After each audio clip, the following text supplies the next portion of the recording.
Pod-head dragon, which looks like it's pooped out Skittles. Pong ball? Wait, was that me?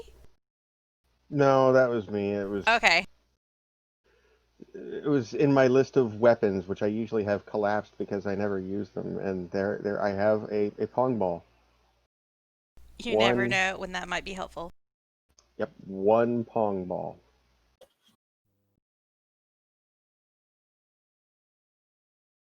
Going all the way back from when we were playing claw pong in session 0.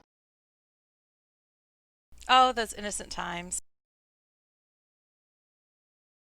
Okay, so is everybody physically, if not emotionally, prepared? Yes. For whatever I haven't planned?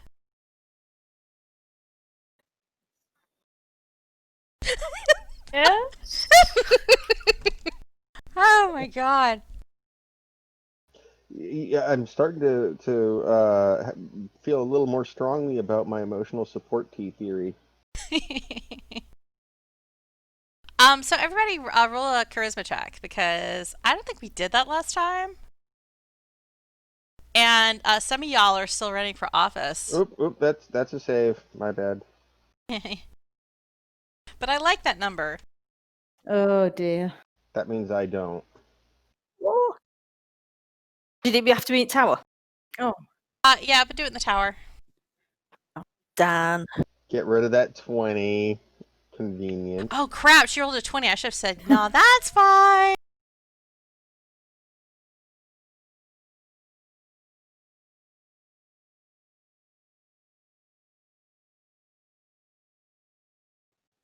The halfling population becomes a lot more vocal.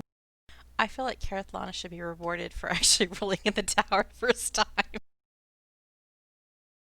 Rolling a check. And Kymir. Give me a random inspiration dice later. Is that like a bonus? Should I give you a bonus for that? Should I subtract from your score? I don't think it makes any difference, does it?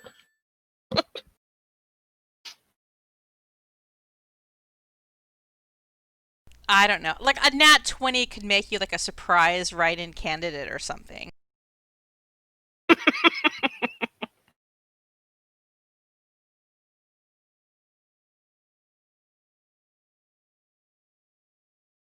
Not the same person. Oh, yeah, we'll vote for her then.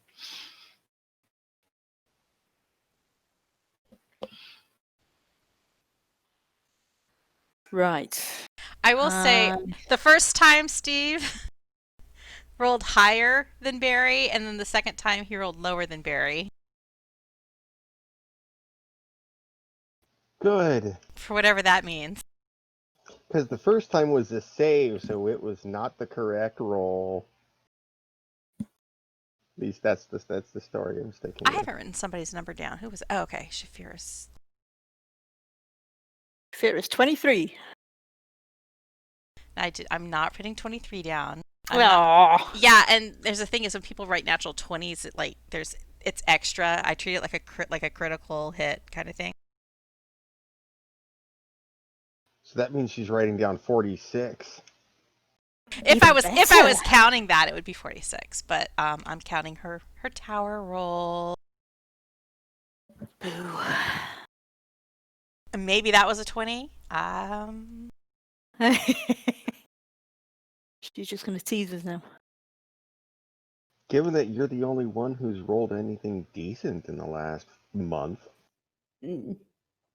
Yeah. I'll roll for everybody else later. So, okay, so we were kind of talking about what happened before. Does anyone remember anything good? Well, you were fighting demons and devils. There was some like, why are there demons and devils working together? This is really unsettling. That's Stiiv actually knowing that there's a difference. Whereas, yeah. Oh, and Stiiv had some tentacular disappointment. Oh yes, that Toby. Right. Toby was playing with that deformed wagon. He's been very friendly with it. There was a deformed Sawagan, which I think Faradin, the gatekeeper guy, later clarified. He called it a Sawagan scum. Mm-hmm. Spelled with a K. Shaefira heard the dead dragon say that the seal was broken. Yes, and that's what made F-Man come running from.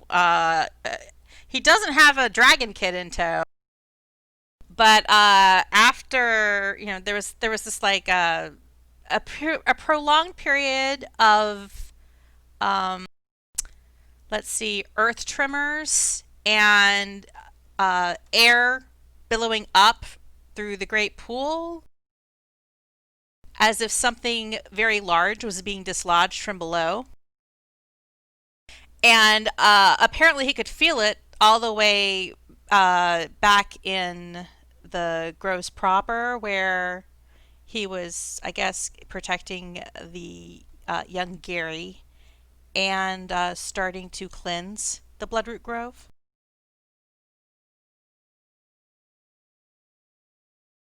Because in the time it took you to fight off a bunch of demons and devils, the druid came running. And then the last thing I've got is that Ferrin told us that Sigofka had arisen. Yes. That is the name of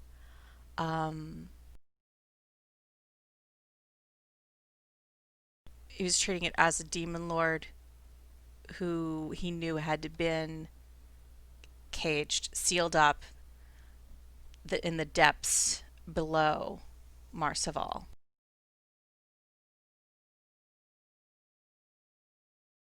I remember nobody knew or wanted to decide what to do about the...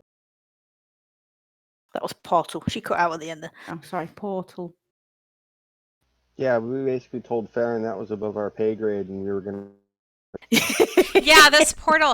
Well, everybody's really bummed about the portal because he tried whacking a portal, which it's vaguely coming back to Kerithlana that in her time around gatekeepers that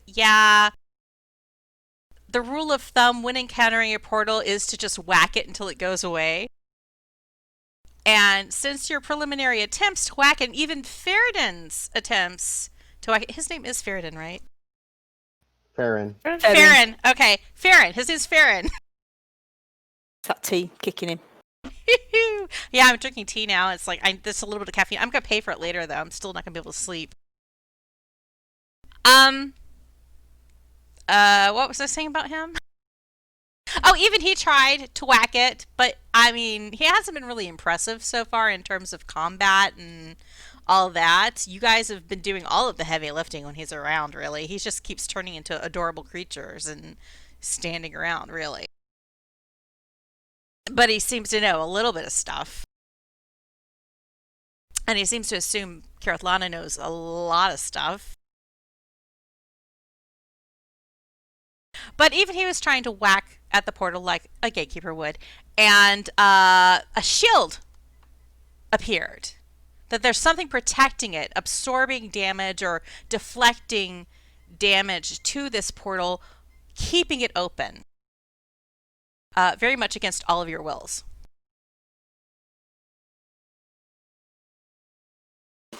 So you have it's the immediate frenzy of battle has subsided, and there's this decaying dragon in this still corrupted pool. The geysers that were splashing up water in torrents out of this pool periodically, and the tremors that were shaking the walls have subsided. So it's the quietest it has been for some time. I will say, like, enough time has passed that it's probably the next day. Like, you've been in here in Marseval for well over a day. Well, we've had at least 2 8-hour rests.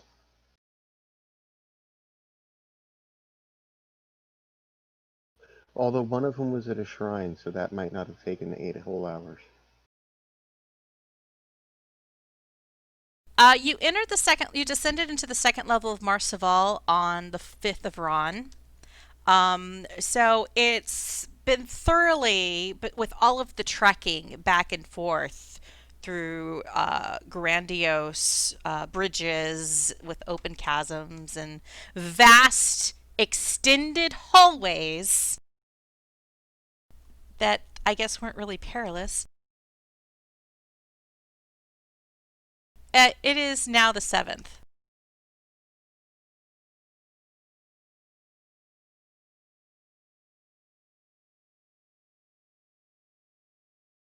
I'm just making a little note about this.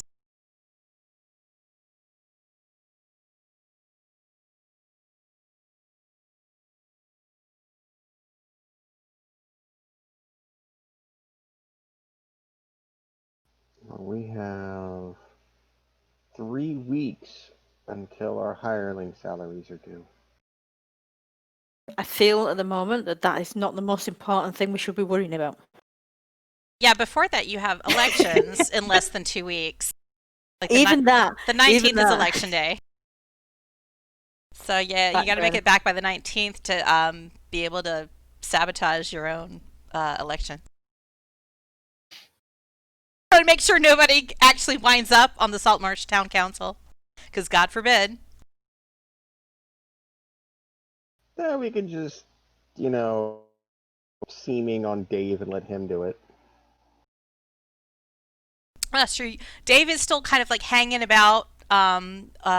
He's not really whispering in your ear, and he's not currently invisible. You have dissuaded, Farron does not understand what's going on with you and an imp exactly, but, his immediate reaction was like, fiend, and he was going to, try to whack the imp, but you're like, no, that's our Dave. Dave's cool, and he's like, okay. It's a little bit strange, but all right, you must know what you're doing. Of course we do. Or at least he kind of assumes, he's heard reports about Kerithlana, and maybe he doesn't completely think that she knows what she's doing, but he's like, from the gatekeeper Homegrove, she's got to have a good reason for having an imp around, right? We always know what we're doing. Yes, that's right. So some time has passed. You haven't been able to take another long rest at this point, but you've certainly been able to put band-aids on and gobble down some jam and eat some tasty bacon if you have some that you wanted to. So have I already given everybody a short rest? Negative. No.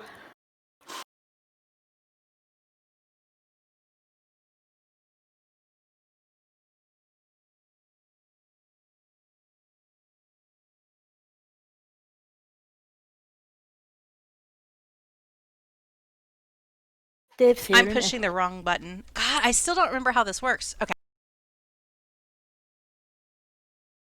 So you get a short rest, which means some people are probably happy. Very. And and during this time, Farron kind of has been doing some rituals in the area around the portal.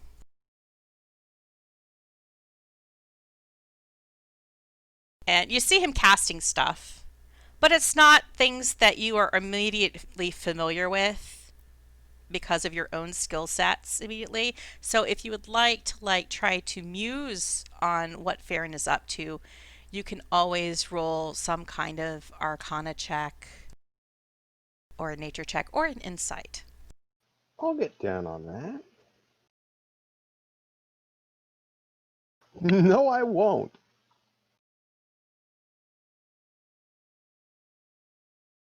Well, Oh, God. whoa. Starting off well tonight, guys. So, Kerithlana, you're the only one who has any kind of clue. And this is because you're not a gatekeeper proper. You're not a literal member of the Grove because, you're not exactly a druid. You're more like adjacent. Like you audited a few classes, Didn't take a pass fail, but you got permission to sit in. So you've been exposed to some gatekeeper ways. And you see him, you believe that he is casting a ritual that you've seen a lecture on that has to do with the planeskeepers. And he seems to be doing some kind of like detection spell.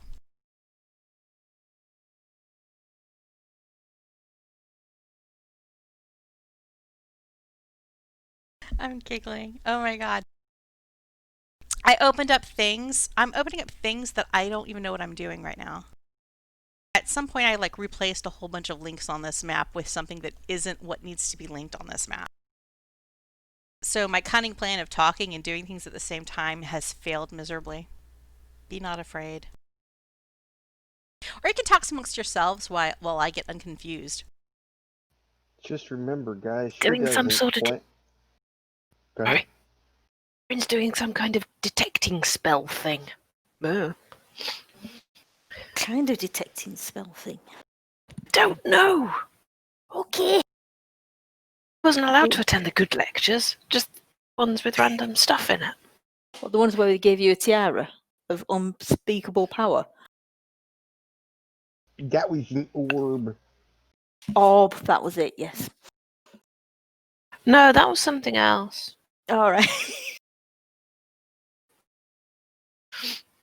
The orb of Still don't unspeakable quite get. power that was lost. Yeah, it must have happened after I had it though, because I didn't lose it. No, definitely not. Put it back in the place. Should we move closer to see what he's doing, or do you think we'll disturb him? I think we should keep an eye on him. We're just gonna. If anything suspicious comes through that portal, we can shove Ferrin through and then run for it. They're distracted with him. Just gonna saunter around, just like that, whistling. If I delete my puffin, does that delete the token completely, or just remove it from the map? It just removes it from the map. And I can always give it back if it goes missing. If you've misplaced your puffin, we can certainly replace your puffin.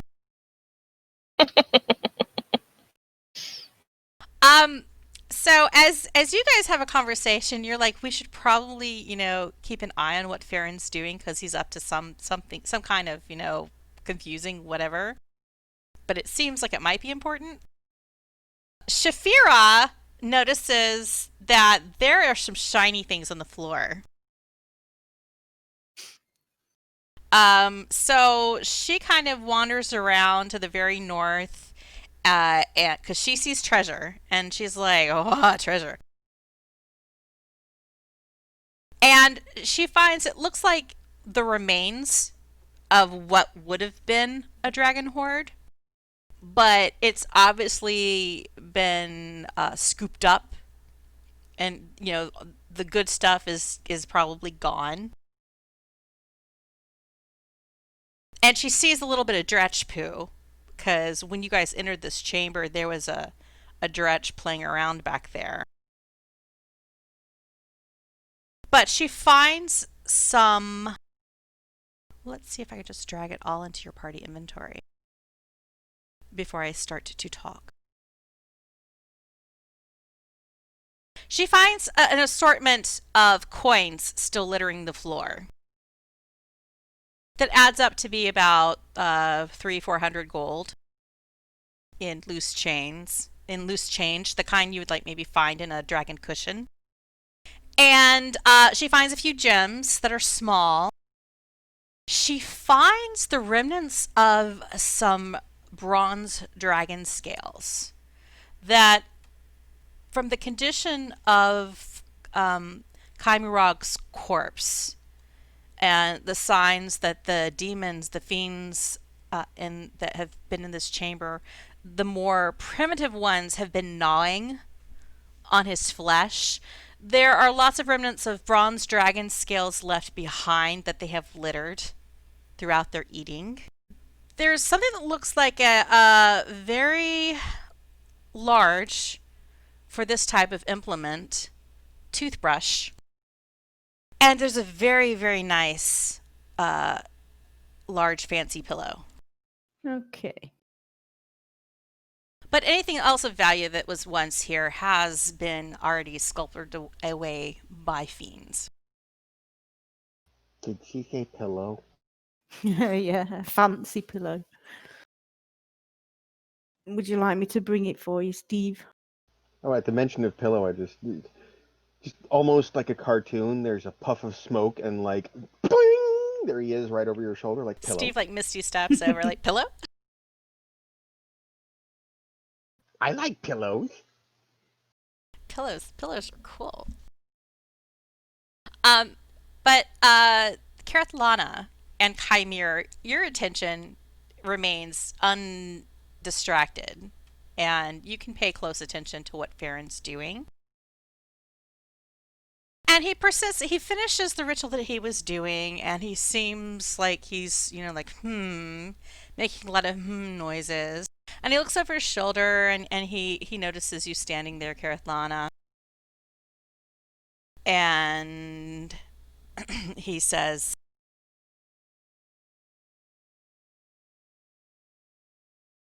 I've done a survey to try to detect the destination of this portal.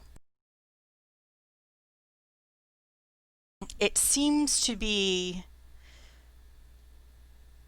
far below these ruins. I dare say, because of the energies coming off of it, it is caverns in Khyber. Which would certainly explain the demons that were coming out of the portal.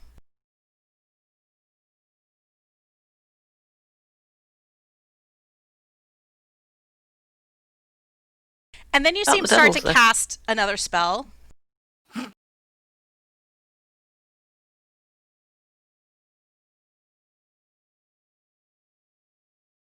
One of these days, he's gonna cast like Charm Person on us and totally mess us up.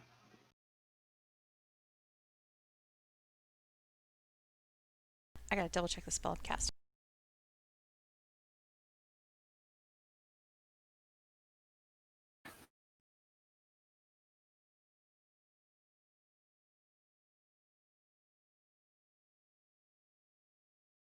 And a shaft of light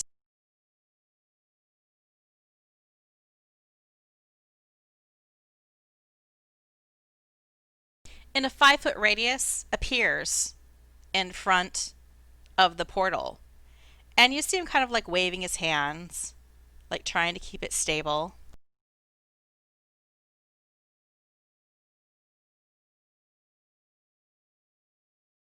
And you see he's making a whole bunch of symbols. Kerithlana, you can figure out, he just called forth a moonbeam. But from what you know about moonbeams, which isn't necessarily that much, you still feel like he might be doing something extra to try to make this moonbeam persist, maybe longer than it normally would.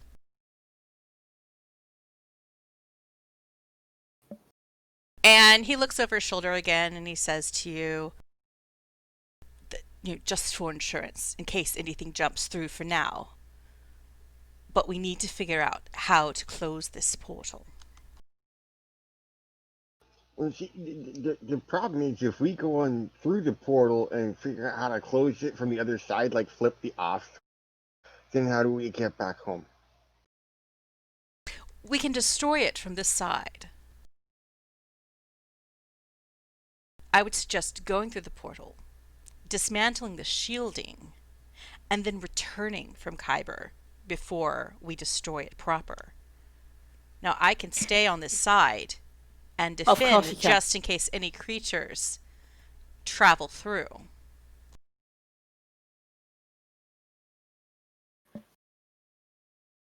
He seems to know what he's doing. Maybe he should go through. And I can certainly accompany you. But if I'm here, I can continue with the purification rituals. So Stiiv approaches Kerithlana and, attempting to be settled, kind of goes, "So how much do we really don't know about this guy?"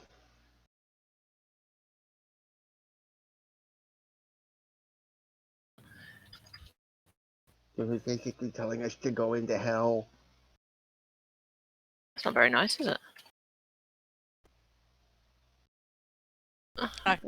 So he doesn't notice what you guys are saying. He seems very occupied with, doing his work around the portal, casting more rituals.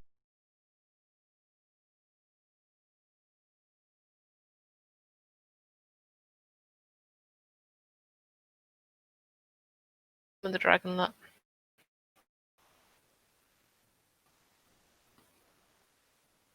So all in favor of going into the swirling, glowing devil sphincter, say aye. I No, I'm not right enamoured She about said it. aye. She said aye. She did. It seems we're not going to get away from not going in it.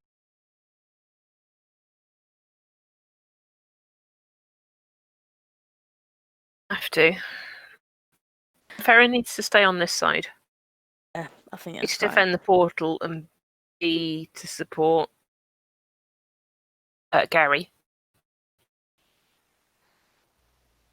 But since he's not mentioned Gary since he's been in here, I have some concerns. At this point, Theron notices what you're talking about. He hears the name Gary. And I do have some concerns. I left him.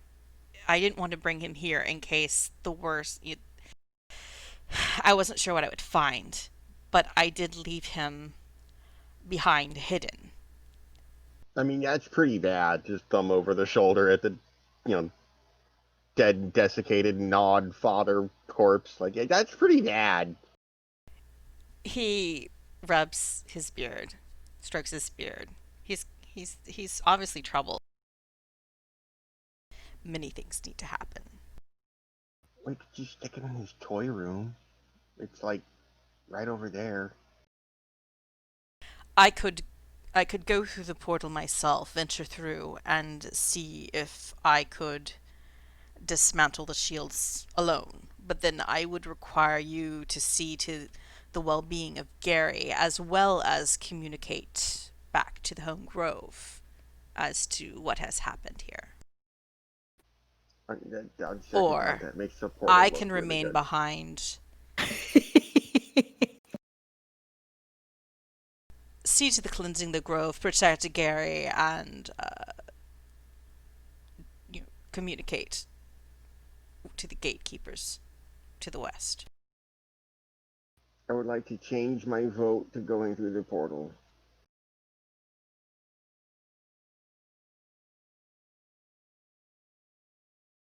I mean, since I'm almost a politician, I'm I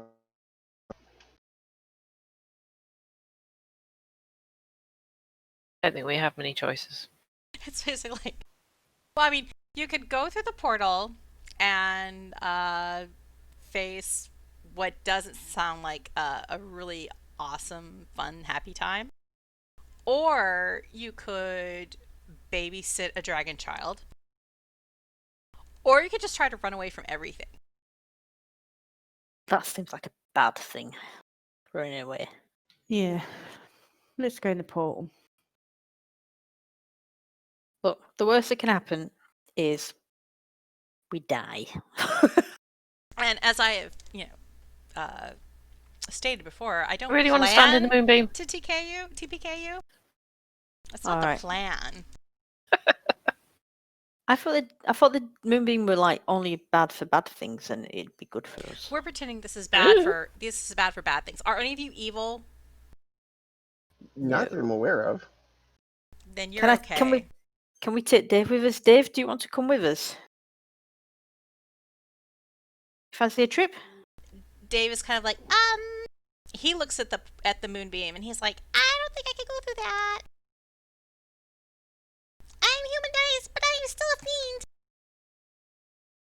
But if you get to the other side and you say my name 3 times, I can show up. Ooh. Okay, we'll do that. That's how friendship works. Which name? He's so nice. You just say Dave 3 times. Okay. Dave, Dave, Dave. Oh, look, I'm here. See, that's how it works. I was waiting for him to pop out and pop back again. Exactly where he was.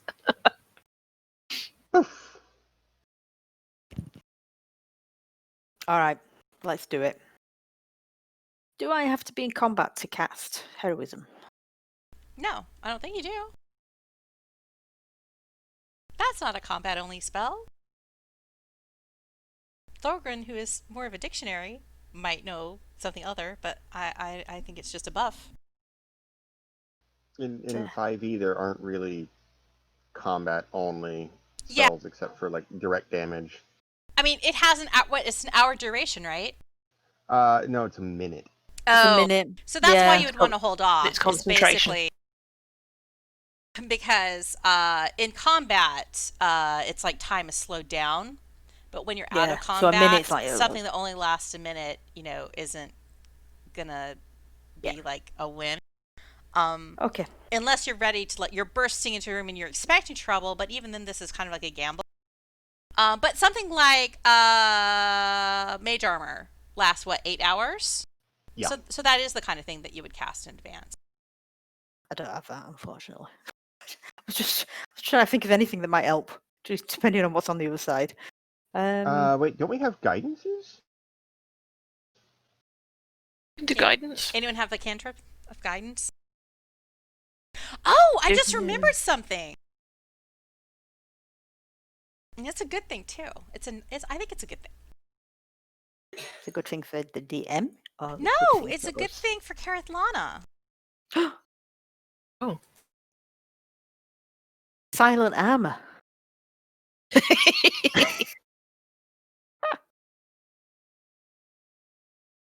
You're just toying with me. I'm checking something just to make sure that I completed. Because this is something I did 3 or 4 weeks ago, and I'm like, oh, did I actually complete the job? I did. Okay, so if you look at your inventory, if you look at your Sea Queen's crown, you've been through a lot lately, Kerithlana. All this trouble, all this fighting, and you've had experiences unlike anything that you've encountered before. So you feel like even though you're not really sure about what's going on, and you're still giggly, you're still noisy, but you have far more insight into being a hero than you ever dreamed possible. Really, it's so unlikely. You're surprising yourself. And as the last combat, as the blood spatters dried and the bubbles settled, you were struck with a sense of greater communion with this crown of oceany bits that you've been wearing around. Not to be confused with Oceanus. Yeah. Oh, Oceanus's bits. And there's a little... That'd be an epic crown. That would be a really disappointing crown. And it's almost like a ping sound goes off.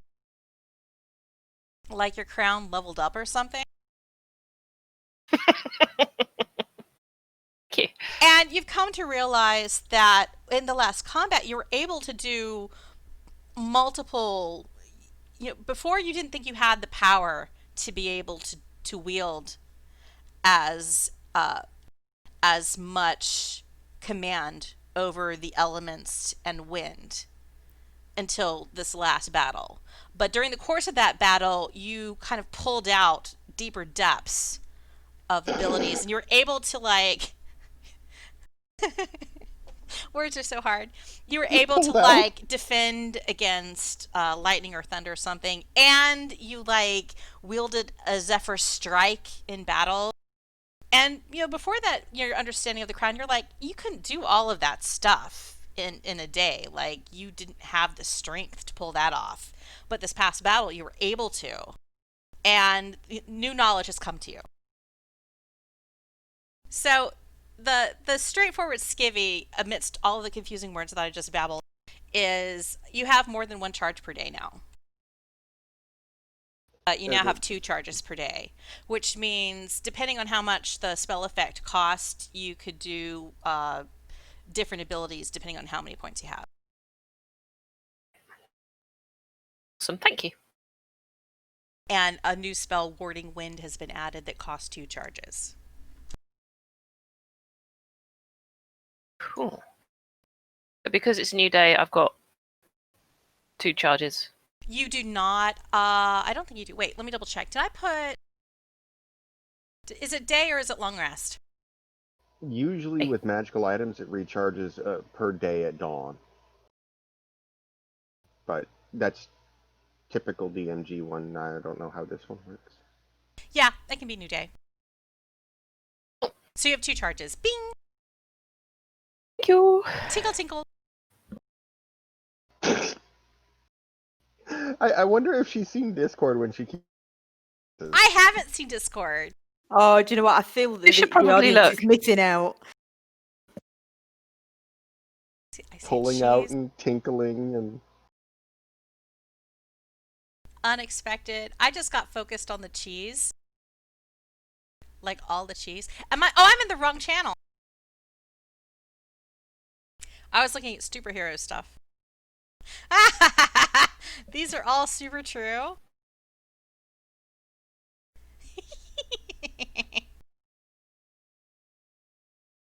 This is how we now see Kerithlana's tiara. It's the tiara of Oh, look, there's a Oceanus' toothbrush. bits. Tinkle, tinkle. Don't forget to pull out. Awesome. So yeah. I don't even know how you found that. That's I just crazy. almost forgot about that. In fact, I think I forgot about it last time, and now I'm remembering. I don't remember what actually set me off to remember that you had new superpowers, but you do. Just do remember to use it. Yeah, we were trying to work out if there was anything we could cast that would make things better going through the portal. Just Oh, in case. okay. Yeah, Warding Wind, I don't think that helps at all, but it did remind me about buffs. I will have a Do you know being mage deaf as hand you go up. through might be useful? Sorry, go ahead. I think being deaf as you go through might be useful. And Right. I'm going to take a deep breath. Isn't deafness fixed on a place? not with Warding Wind. It centers. Isn't it like on the you. noise of the wind is louder than any other sounds? Isn't that kind of like the idea behind it? That would make sense. Uh, I was just thinking deafness, the spell, not an effect or something else. Could be useful against those shrieks. Or do we want to save it until we actually have something? We should see what it's like before we cast it, just in case. It's a little hard if we're all deaf.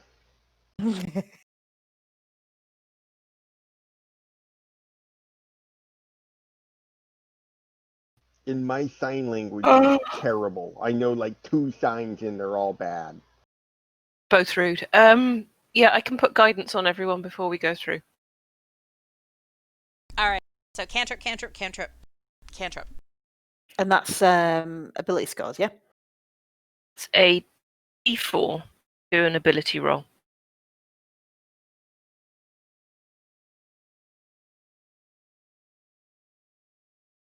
Well, enough waffling, in we go. Yep, Kymir runs for the pot.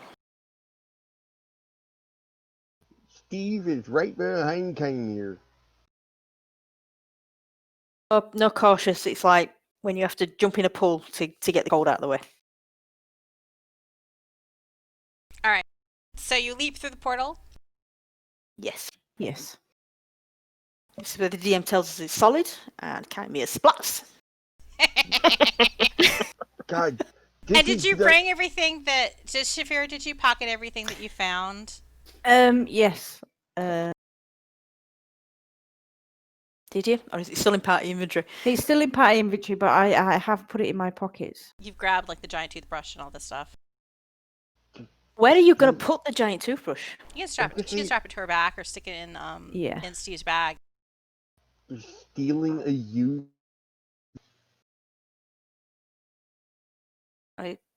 Steve is breaking up slightly.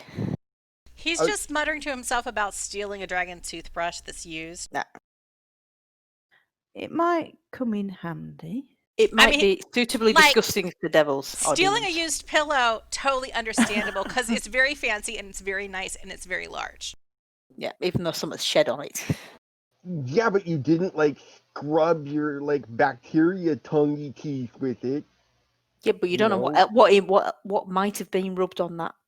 It does smell kind of nice. Look, it's got some like dragon musk on it. And what did he rub on it to leave his musk behind? Yeah, a crown of Oceanus's bits. Hey, dragon musk, that is like a very precious, precious commodity. It's better than another musk. It's like a secret ingredient in elemental number 4, which is like one of the most it's a luxury perfume in Eberron. Yeah, and it's almost Mambo number 5.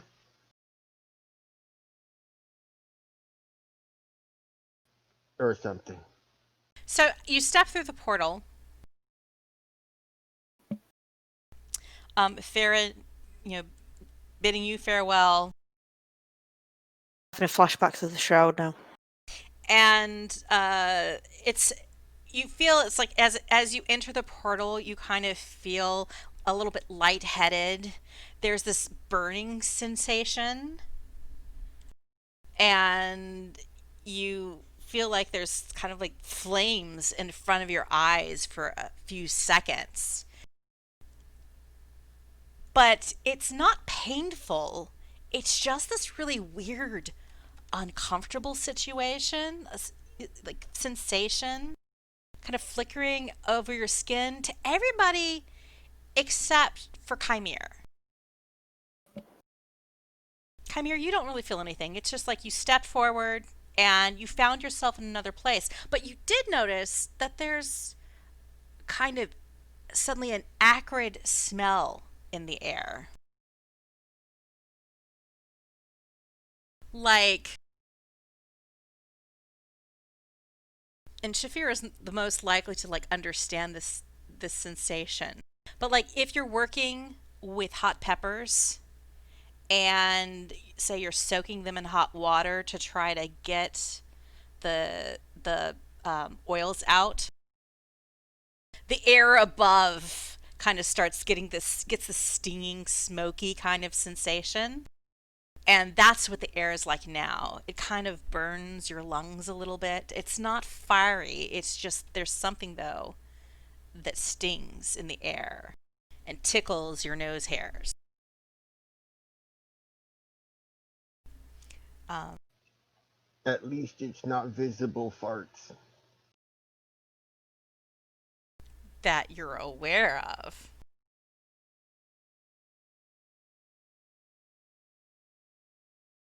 I'm moving you to another map. Bang.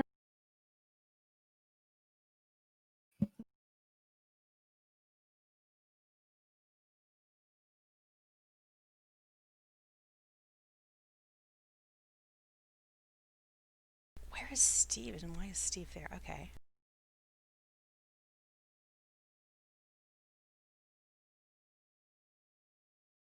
Get rid of Farron for...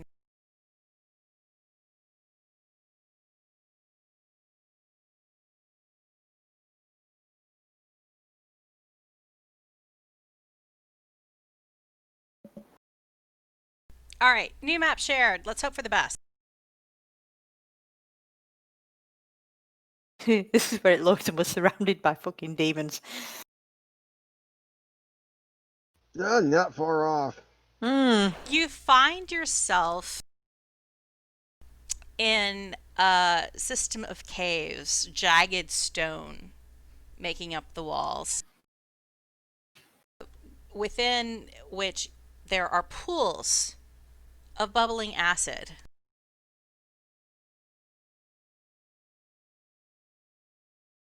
Periodically, you see within the walls, there seem to be veins of a purplish, pinkish, crystalline material.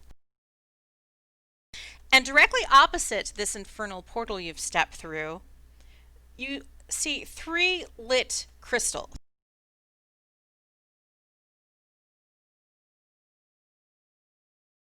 Have you guys actually been able to load the map? Oh yeah. Yeah. No, I'm still looking at grey. That's why I'm confused. Crap. Alright, it's not that big. Okay, it's my connection that sucks then. Do you have the grid or is it flat gray? Black grey and loading. Okay. Yeah, it's just the bandwidth right now. Wait, I wasn't the I'll- last one to load a map? I'll Oh keep my talking gosh. and maybe it'll catch up. We can draw on maps now? I will try to use words. Cool. There are 3 crystals. 1 red, 1 blue, and 1 purple. They're all lit and embedded with bolts into the stone wall high above your heads. And then to your left, you see this hulking creature made of stone and kind of fuming with little spurts of acid coming off of him.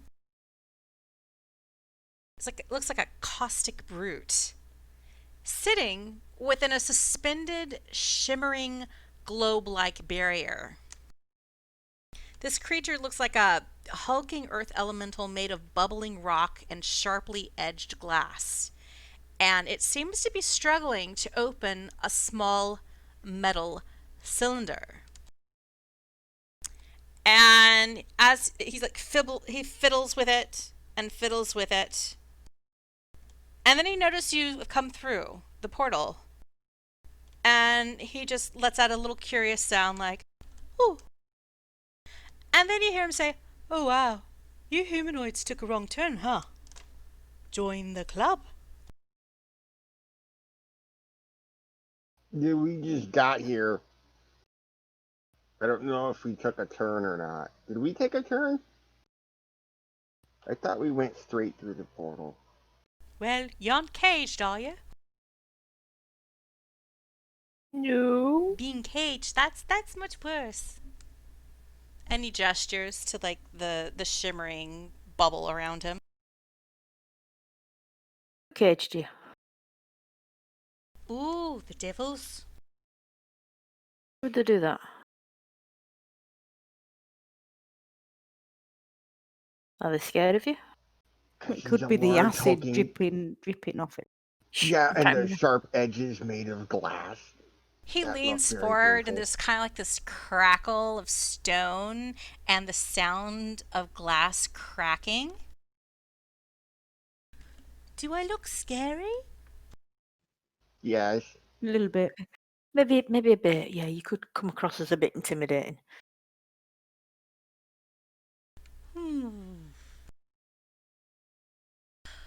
Well, maybe that's why it happened. A succubus bound me here. They're using my elemental essence to power the shields on their portal into Eberron. Kinda sucks, but I wasn't really doing anything with my life anyway. I bet you know how that feels, eh? No, that was pretty convenient. I mean, we came in to look for the shield and... Just Hey, there. what's that cylinder thing you got there?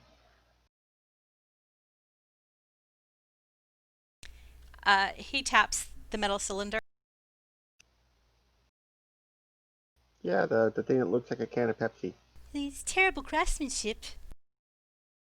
The humanoid refreshment establishment doesn't really recognize the needs of large-bodied consumers. Some of us have boulders for fingers, but does Maloo Industries care? Nope, they don't care. You hear him, he's like kind of shaking the can some more, and you see him flail, like trying to flip something on the top of it with his large boulder finger. I mean, I don't need to drink it. I'm made out of glass and coal. I don't exactly have a digestive tract. Fiends are suckers. I told them that I just told the vendor that I felt faint and I needed snacks. Can I see what he's trying to manipulate? You see in his rough grip, there is a little logo on the can.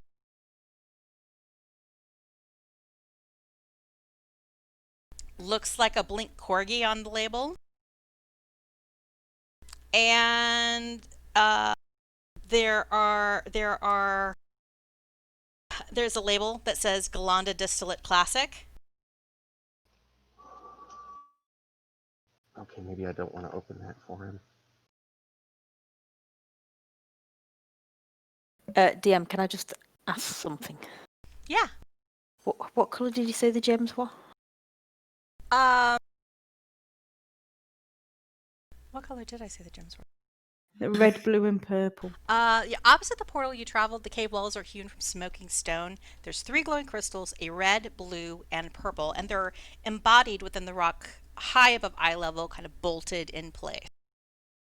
Or they're in a mechanism where they're bolted to the wall, and they're all lit. Okay, thank you. Thinking Right. 3 elementals. That's what I'm thinking about. I was kind of hoping one of them would be green, you see, to match him, but well, I suppose if we throw him and see if one of them becomes unlit, that would. What are you lot doing here? Well, these demons have been coming through to our side of things and being quite unpleasant, to be quite honest. The demons. They're just rabble. This is their zone, you know. They like Khyber. I'm gonna wander up to him. What can I make out from the bubble? The bubble seems to be another shield-like thing. Unlike what you encountered on the portal before, this just seems to be like a permanent kind of barrier. It's like a cage. Much like, well, Stiiv, you would definitely know this. And you guys have some idea as well, because you have an elemental jolly boat. This shielding looks much like the kind of shielding that's used on your elemental jolly boat to cage the mephits that power it.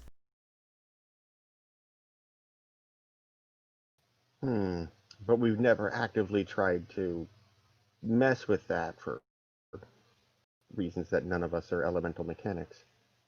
You can do an Arcana check.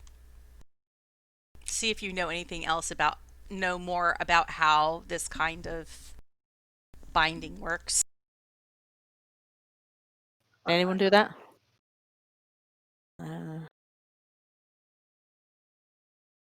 Yeah, a 14 is enough. You know that, Stiiv, you know that what House Lyander and the other people who are responsible for Can you use caging your guidance elementals- on that, Stiiv? Oh, yeah.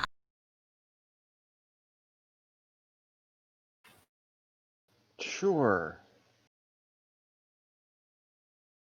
16. 1d4, add that. With guidance. So you're not like suddenly a world-renowned expert in binding elemental, Stiiv.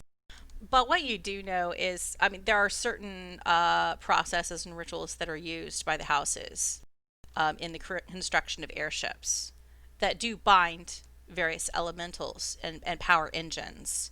And those engines, in the case of airships, are used to make the ship fly. And so you're hypothesizing that, yeah, okay, it makes sense that maybe he said the succubus did it, so that maybe the devils bound him here to power something else. And he said that his essence was being used to power the shields. Now, while elementals are normally caged in the engine room on a ship, or they're caged on the underside of your jolly boat,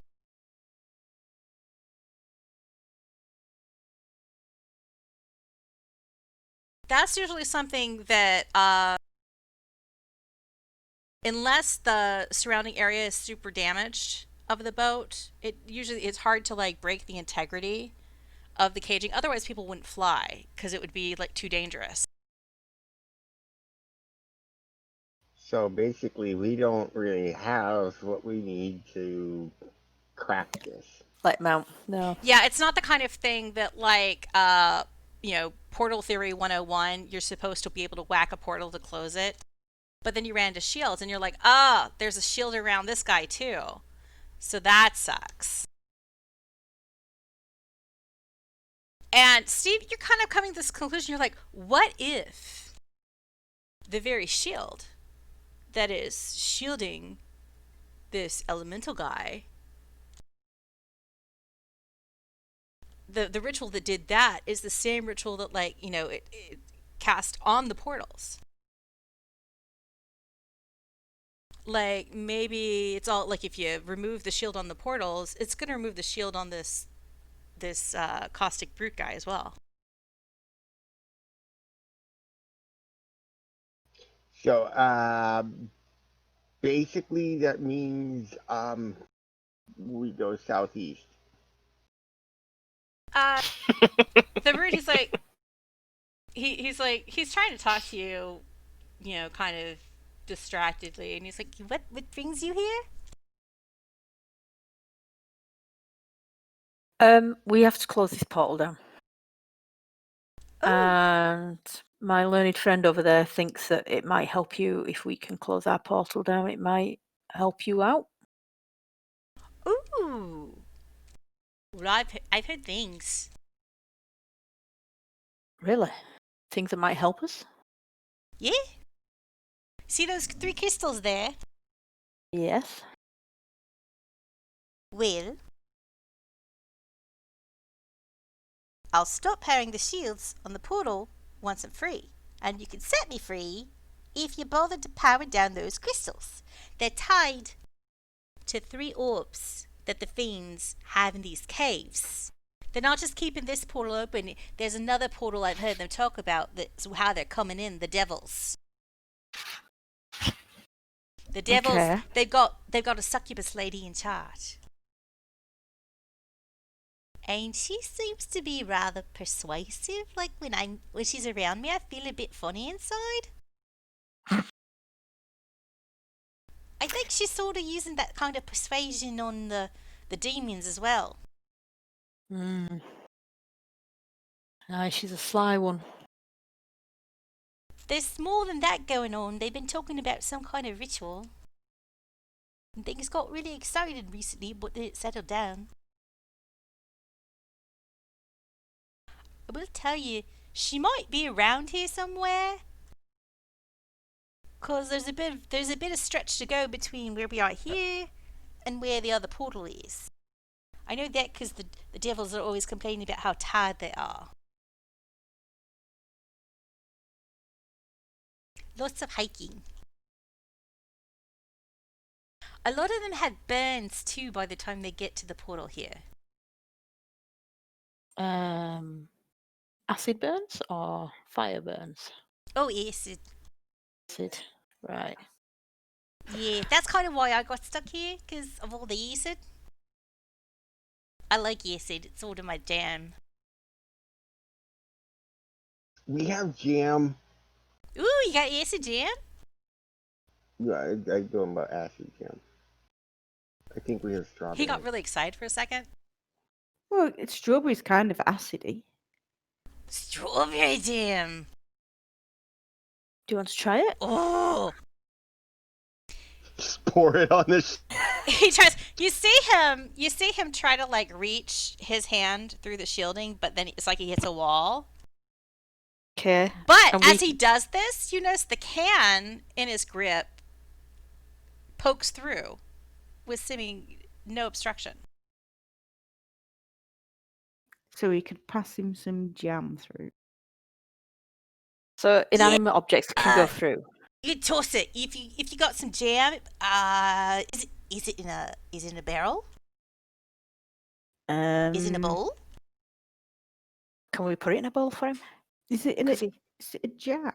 Or if it's in Yeah, a but- jar, could you just loosen the lid first? Yes. We do It'd be that? so messed up into the closed jar. I know, because he's having trouble with the can. So I'm thinking he'd have trouble with the jar. But if he can pour it out of the jar if we take the lid off, then... Well, Oh, it yeah, doesn't just- say what just it's take, in. Take the lid off. Or loosen the Do- lid so it doesn't splash everywhere. Though I could always, I guess, lick it with the sides. But I know. You got toast. We have. We do have toast. Do you like toast Ooh. as well? If you could just spread some jam on the toast. There we go. Sorted. Right, Kymir, you can pass it through to him. Okay. He wants his So- hands free, so he's like, I'm not using this. This is no good to me. So he throws the can through the portal Mage hand. of the Galanda Ca- distillate. All right. I'm guessing we should try and catch it. Mage hand. All right, there you go. And your mage hand catches it. And so you have a can of Galanda distillate. Classic. Ooh. I will get 2 slices of toast out of my box of eternal toast and get Shaefira to slaver it generously with jam. And then pass it through. So he catches the toast in either kind of rocky palm. And he's like, what do you like? I told you I'm made of broken glass. I don't need toast. And he Why just did- laughs. All right, this guy's crazy. What's your name, friend? I'm Piers. Piers. Piers. Morgan? Oh, don't say that. Whoa, Don't say that. I'm just Piers. Okay. Don't need to be a jerk about it. I mean, I may be a caustic rude, but I'm not a complete bastard. All right, Piers. Oh. Thank you for the humour. I think we're going to try and get you out of this. Well, I know it's a bit convoluted, isn't it? Really complicated, don't you think? This whole demonic devil thing. Yes. Well, if you're running into devils while you're here in Khyber, I'm sure they'd be happy if you explained that it's really overly complicated down here. Fiends, they love the constructive criticism. Okay. Yeah, so find the 3 orbs, destroy the orbs, and you should be able to destroy the portals. Just look out for the render and all the other, nasty bits. Stay clear of the acid. Can I just ask, you haven't seen a dragon come through, have you? Seems Ooh, unlikely, but that was way a long time ago. really? Sure, they brought a dragon through here. Yeah. Khythorth, the mighty. Oh, you recognise her? She's a real looker. Right then. But, yeah, haven't seen her in a while. A long time ago, and she wasn't really talking. Yeah, how do you define time down here? Ooh. Well, I don't know. Like, how long have we been talking? Was that a long time? Say, did anyone ever tell you once that there were no dumb questions? They must not have known you very well. I don't like this Pierce guy. Funny. How long do you think it's been? About 10 minutes? I mean, you humanoids, you get all wrinkly, right? When too much time has passed. Yeah, Mhm. but that's like 100 years. Years. What a years. I made a broken glass. I don't really care. Wristwatch. Okay, so we should not rely on him for definitive expansion of time. Hmm.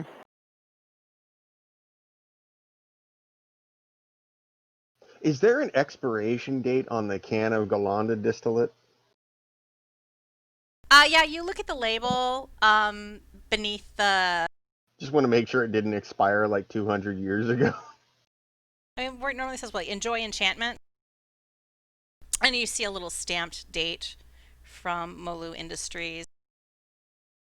And it does say Best Buy YK999. Okay, so there's still a ways to go on it. Yeah, there's some time, at least a couple months before it goes bad. Just wanted to make sure he didn't give us like some, YK820 can. Vintage. Yeah, energy drinks usually don't age well. Just look at all those videos of people drinking Pepsi Zero or Pepsi Clear on YouTube. You guys don't know what that is. Never mind. Something your tentacles talk about. Tad clear. That's about it. Steve will So, just start wandering southwest. Or southeast, sorry. so Not as you into the wander acid. southeast, Into the... trying to avoid the acid, you do notice that the rocks do seem to continue to smoke. That's bad for your health. There's still that kind of like acrid tang to the air. And you don't walk very far when you see what appears to be some form of shrines.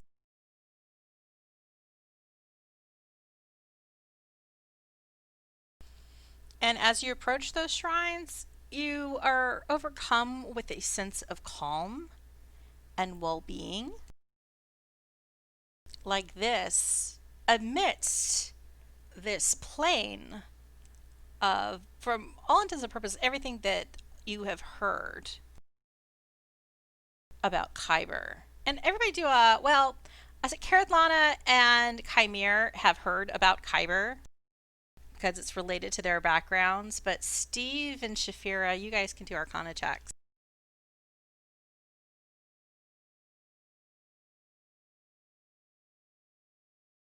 Nothing. Okay, and you're just like, oh, that's the type of dragon shard, Khyber. Uh, it's like the bad place. That's about all you know. They make lightsabers from Khyber crystals. They do. You have Steve. You have something that looks like a Khyber crystal that's very much the same shade as the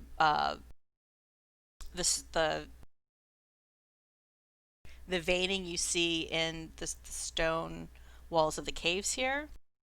In your bag that you got out of the skeletal alchemist's little chamber back at your house. Oh, the one that's just labeled Dragon Shard? Yeah, it's the same color. Ooh, it's a Khyber Dragon Shard. I think. But there is this shrine here.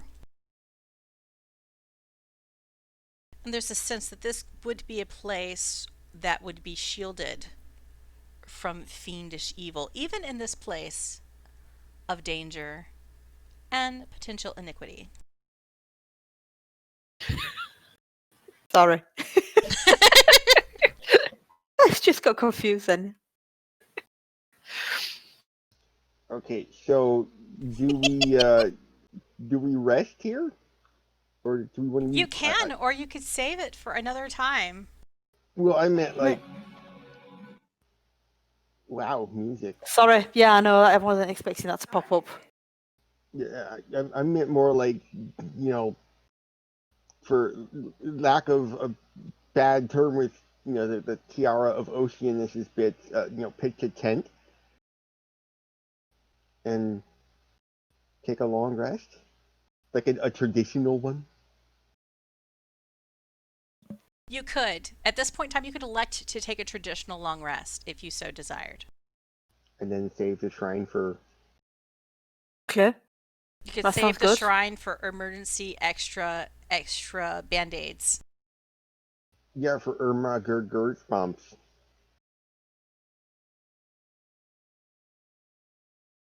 The only thing I'm bothered about is if a long rest is 8 hours, do we have any sort of sense of urgency about?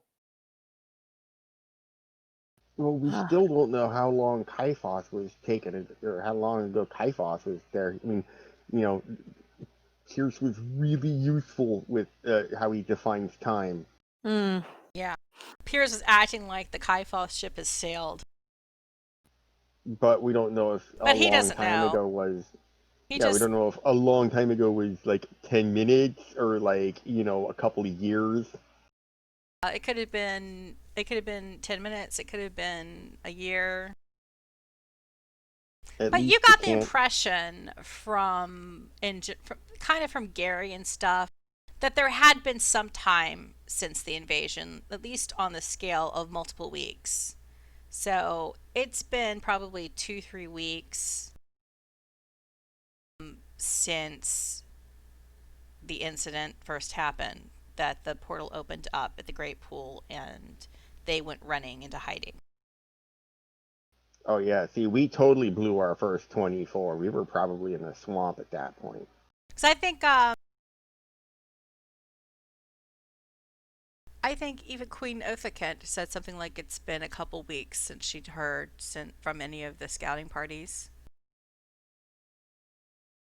So, I mean, your awareness of when the invasion happened, it's like, more than 2 weeks, less than a month.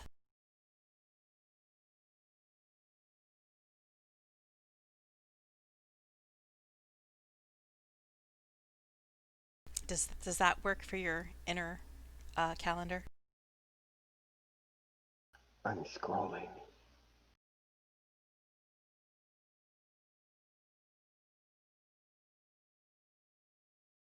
I just got to how we can speak to the Tooth Chair about the one with the smelly destiny who is a melon, so the cats can go to war and we can all have fish for dinner. Makes just as much sense now as it did then.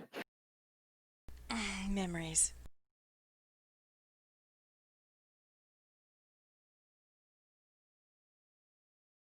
Okay, then I guess the rest is okay, since this has been going on for weeks anyway. All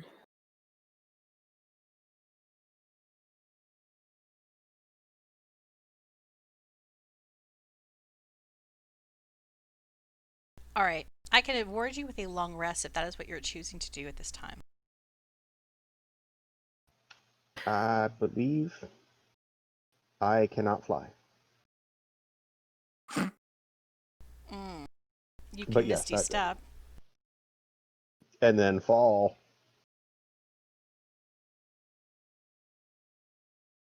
That is true. I don't know why I can't manage to retain the information on where the long rest button is first try. I'm going to go top up our drinks. All right. That'll be Let's 2 do ticks. a drinks thing because I need more ice. Tea. You need more tea. That's what you're on about. I'm not going to do tea. I have water. I'm going to switch to that because I don't want the caffeine. But Okay. I do want to drink it with ice. Okay. Right, back in All a right. bit. 2 ticks. Kerithlana, since you don't really have to rest that long and you're like kind of, having to sit there braiding your hair or reading pamphlets or something while everybody else is doing their respite, you look around and roll do a perception check. Oh, what? Sorry? A perception check. Okie dokie. Sorry, I lost the very last word that you said. And you find, you see like littered around where the shrines are, 4 decently sized Khyber dragon shards that you could just pick up and pocket.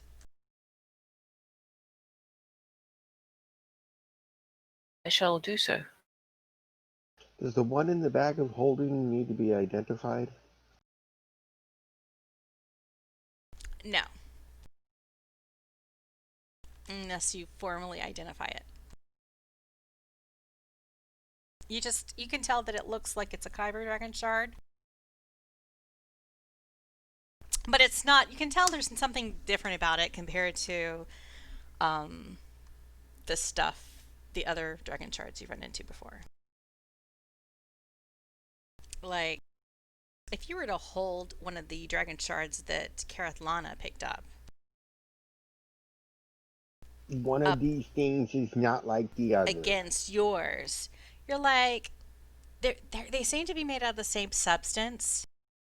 But the one that you got out of the Skeletal Alchemist's loot seems to have a darker, murkier center, as if there's something oscillating and swirling in there. Soul Gem. And it feels kind of like, if you really hold it, for a couple minutes without using a mage hand, you start to feel kind of a vibration. The longer you hold it, you start to hear little whispers.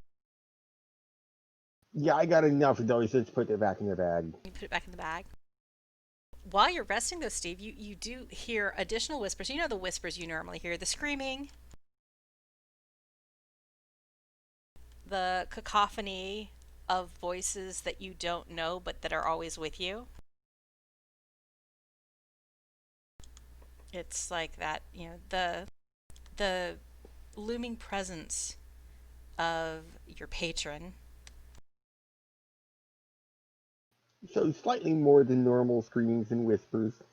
Yeah, extra screaming, extra whispers, but it was really intense up until that whole ritual thing happened back at the Great Pool. Once the vibrations happened and the bubbles and all of the shaking, and then the runes that were glowing and smoking on the floor subsided. Like, while they were glowing and all that stuff, there was a lot of euphoric screaming happening. But then it kind of lowered down to the softest kind of murmuring and chattering that you have experienced since you made your pact. But as you're trying to rest, you hear that kind of familiar, unpleasant whisper gurgling in your head. I just read your chat about careless whispers.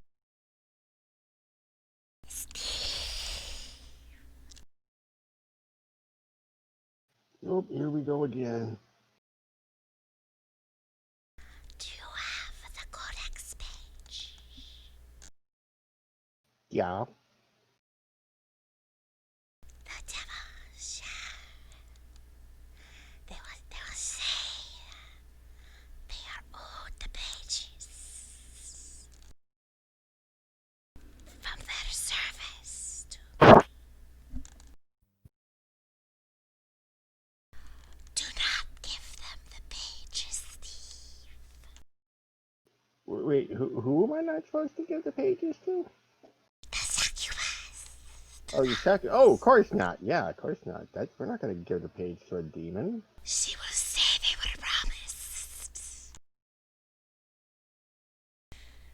I make many promises, Stiiv. But I do not follow through my promises to those who have not served. You served me, yes, Stiiv. Well, I mean, yeah. You said go get the codex page, and I went and got the codex page. That's pretty servy. Good. Do not let the devils have them, even if they say they are old. I want you to get more pages for me. Okay. I mean, it's not like we're gonna, give them to the demons anyway. Like that. It. I may not be a smart person, but giving demons and devils extraplanar artifacts of phenomenal power is pretty much a no hard pass kind of thing. Yes, Stiiv. You should save them for me. gather pages. And when the time is right, I will find a way I will use them. Okay. That seems pretty easy. And when you wake up, Stiiv, you're like screaming. Everyone else is like screaming and flailing around in his sleep. Like, wah! You wake up with this intense sensation that you're suffocating. And it's only like as you grasp and let out the shout and your eyes open that you feel like you can actually breathe again. Cough up a slug. If anybody else looks at you, you appear surprisingly damp. Like all over. It's not just like, your pants or something. It's like you've been sweating heavily or your hair is wet. Well, you don't have hair. Your horns are glistening. With like, it's not dew, okay? Head to toe in KY. But you're just wet. And you're Moist like, how hugs did that are the happen? worst.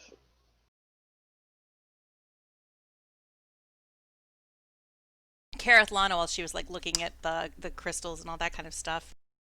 I mean, she saw that you were very restless when you were sleeping, lots of tossing and turning, lots of like kicking your feet and flailing your arms.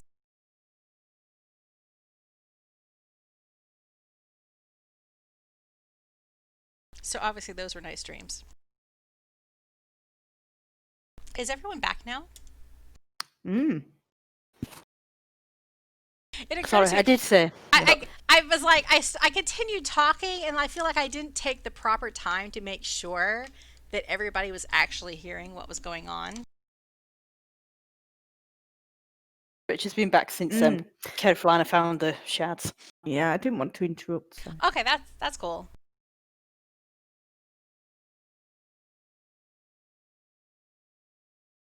So you are in caves.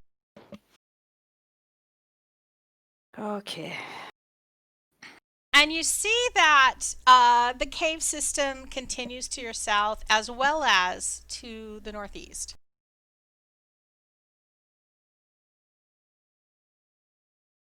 To the northeast, it's more like a tunnel that curves away out of sight. But to the south, it looks more like an open cavern with a very large pool of acid, small tributaries cutting through the rock.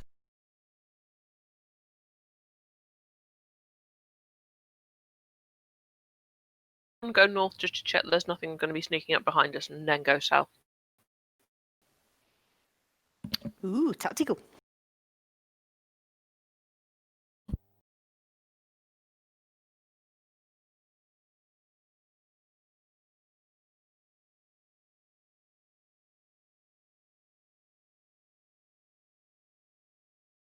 What if someone sneaks up from the south while we're going north?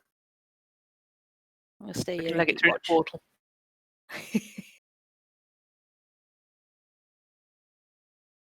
can all make perception checks to see if you notice anything.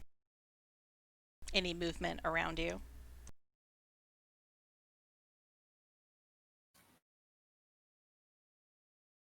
Kerithlana, you're Nope. like, there's, you know that there, as far as you can tell, you do not see or hear any creatures.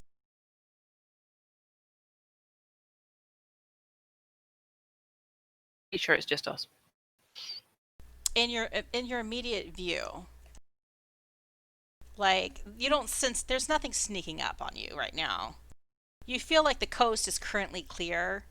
Like, you have this kind of brief respite, or at least you've had this 8-hour respite And luckily, nothing has seemed to wander past during the 8 hours that everybody else was sleeping. Like, they would have probably, you were in like a safe little zone of sanctuary where they wouldn't have been able to get at you, but like it's easily possible that during that 8 hours something could have shown up and just been lurking right outside the kind of little circle of happiness where everybody was taking their naps or, screaming. But that didn't happen. While you were awake for the extra 7 hours that everyone else was dozing or screaming, uh, the coast seemed quite clear.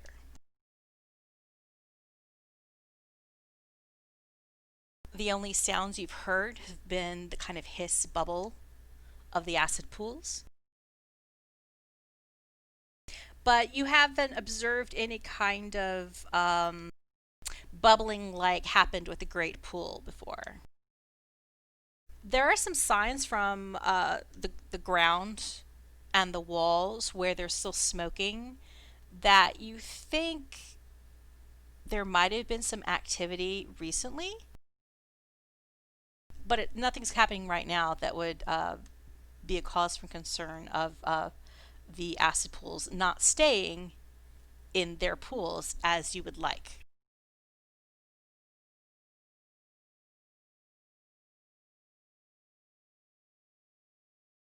So the two that are staying behind to guard our rear got a 3 and a 5. But like Kerithlana, from like when she was still at the shrines, she and while she was like awake and aware, she had a pretty good sense of like, the surrounding area. Oh no, I'm just saying after we've walked down the hall, if acid's just like slowly getting up and they're not noticing. The thought said just that? tickled me.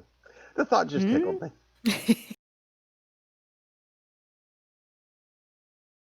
Kymir's still wiping sleep out of his eyes. Okay, I'm gonna hide Pier. Give him his name since he has a name now. He's been humanized.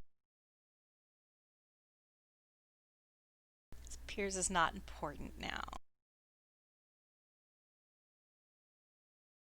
So, as you walk down this hall, you see that there seems to be like a bit of a scar in the ground where it looks like there had been a higher tide level of the acid pool at some point that had carved gouges into the stone.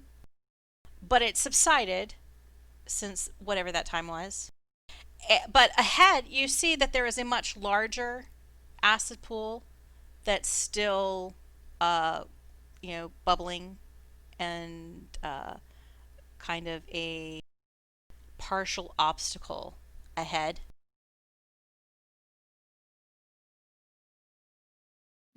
Judging by how well we did descending into this place, I don't think long jumps over pools of acid are probably in our best interests. Probably not. Are you stealthing? That would have been smart. I mean, I'm kind of assuming that Shaefira is always stealthing. Yes, That's always. like she has to volunteer when she's not stealthing, basically. Because that would be the exception. It's like Shaefira must deliberately say, I am being noisy now. Like, I'm doing my Kerithlana impression. But for the rest of you guys, if you're going to be stealthy, I want you to check. Yeah, I just clomped down the hallway. Track record is well known. What's the point? Basically. It's like, que sera, sera. What will clank will clank.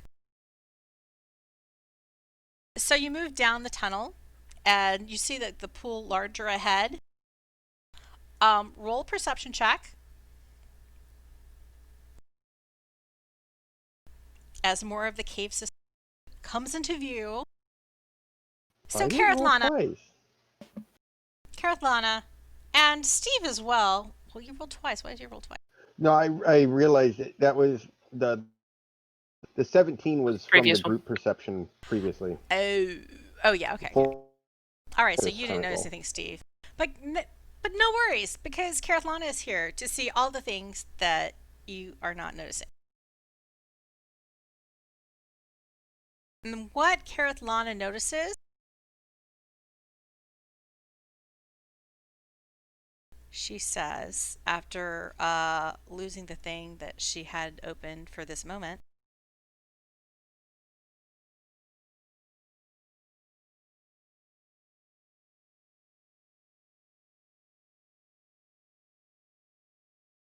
there is this pool of acid, or acid, as the caustic, as Piers would say.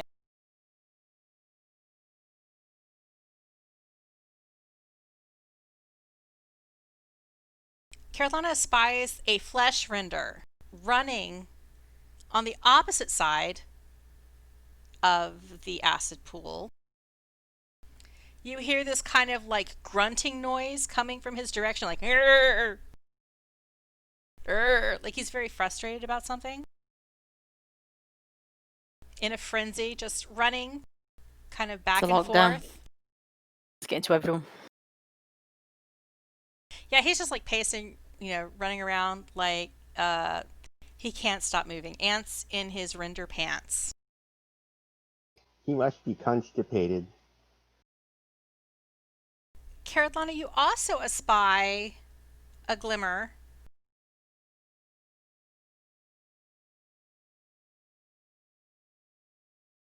of something red and shiny. And somewhat large. Ooh. Ooh. You've seen magical orbs before? And this looks like a magical orb, super fancy, but significantly larger than the previous orb that you last encountered. Because that other orb was way too small, considering how important it apparently was. Like, it sort of This one must be desensitized really the important. importance of that orb. This orb is like really big. Like, you feel like this is the size an orb should be when it is important, because it kind of, it says, here I am an important orb. Much better marketing in terms of orbs in this cavern than the orb you encountered previously.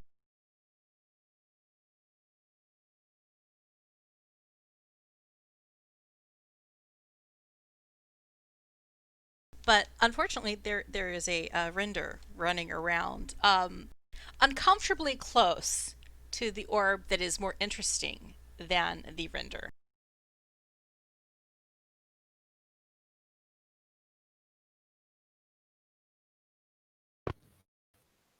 Okay, I think we're going to have to job it. Um, What do we know about flesh renders? Other than barrier is very useful when you run them through the blade barrier. just guessing from the name, I bet they rend flesh. Maybe we get everyone here before we start jumping over lakes of acid. I was thinking about just like jobbing it from a distance, because that makes more sense. And people could do, if you want to see if you know anything about flesh renders, you could do an Arcana or a nature check, I think would be fair. Can we do that even if we're not there? Well, if you ever show up, yeah, you can do it. But for Steve, since you haven't even seen it yet. But if you're catching up with the rest of the party, yeah, sure. Okay. And really, everybody but Kerithlana has some inkling about. You're doing so well. About flesh. She sees everything, but she doesn't know what she's seeing. I think that's kind of what's going on. Okay, we feel that they've been gone too long, so we're going to wander over to see where they are. Flesh renders are demons. That's what you know they're demons. You know that they're like not the throwaway, easy peasy maw demon kind of you know, combative kind of things. They aren't a Dretch level. They aren't the kind of demon that just farts everywhere and calls it aggravation. They're higher difficulty of, dare I say, a more dangerous type of demon. But you figure, like the demons you've encountered thus far, that they are going to be resistant to some elemental magics.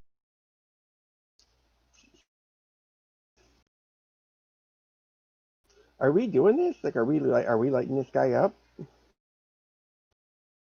Well, if it's only one of them. That we've seen so far.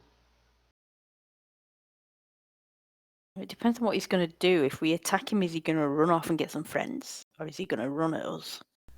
And much like Stiiv concluded from the name, you do feel that there's probably the most dangerous part about flesh renders is being in close range, because they have claws and a tail that can render flesh. But at a distance, you think they would be much less dangerous.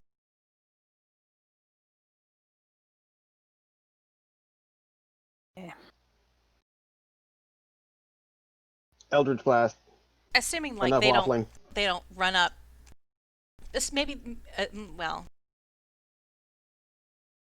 Pew! So does Stiiv just go like, flesh render, pew? Well, no, he's was like, "Are we doing this?" You know, and Kerithlana was like, "From a distance." So, and no one's okay. Pew! No, position yourselves accordingly. Adjust yourselves. Adjust Kerithlana's crown of ocean bits. I'm not touching that. To be fair, Kerithlana's not touching it much either. It's just wobbling around on her head. Okay, look, maybe you maybe guys that's do why. all have a straight. You do have a straight line to it. Stiiv's a little bit dodgy because there's almost like some stone in the way, but I think you do have a clear line. I mean, as far as I read the map, that looks pretty. Yeah, you're fine.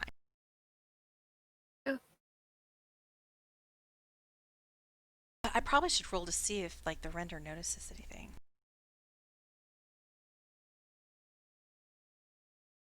But no, he's far enough away. He's concerned. He's like upset about something and running around. Shaefira will probably have to move up a little bit, but Yeah, it's partially depending on where the render is. Right now he's blocked, but he's moving around enough that he might move to a more advantageous position for patooing.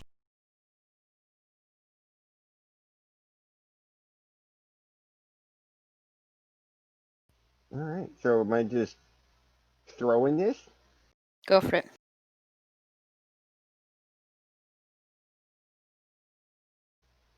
Okay, Well, so she said everybody. she was gonna.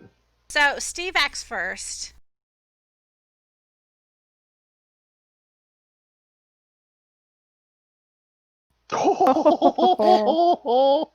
Waka. Oh. He's like patooey with his Eldritch Blast. And a lance of green smoke flies out of his hand. Or like what, from the tip of your short sword? How does that work? When he's holding the short sword, yeah, it comes out Legend of Zelda style. It's like, never mind. I think I was gonna make a bad joke. And you zarp that flesh render. He doesn't see it coming. You zarp him 15 points of force damage. And you hear this like shook, like, ugh! And he definitely sees that you're there. He kind of stops in his tracks as like he's knocked back by the force of your blast. And then you see him raise one razor tapered claw and point in y'all's direction. And he lets out another like, ooh! And now he knows that you're there. Everybody roll initiative. And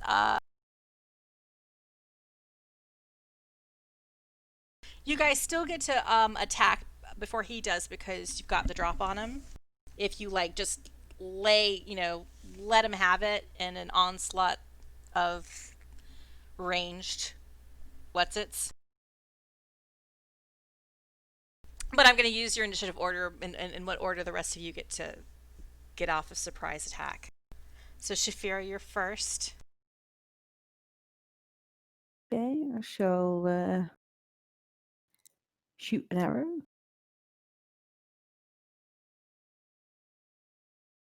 Dirty 20 hits. Everybody's been writing with pencils. You were sneaking.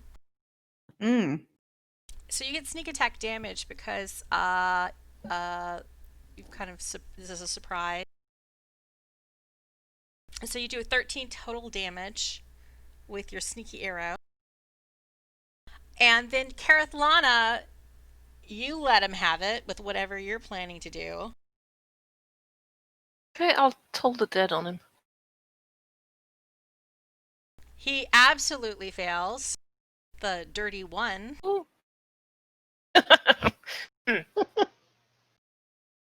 And you told him for 2 damage.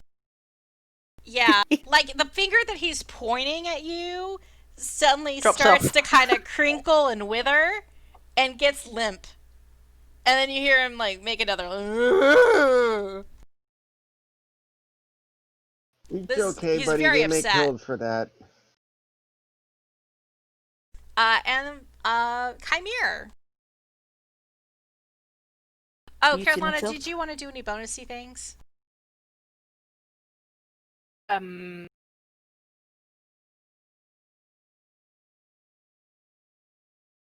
just basically checking to see if you're going to puff as at well. him. Well, puffin him. Is it puffin time or is it not puffin time? Yes, I will puffin. Conjugate the verb to puffin.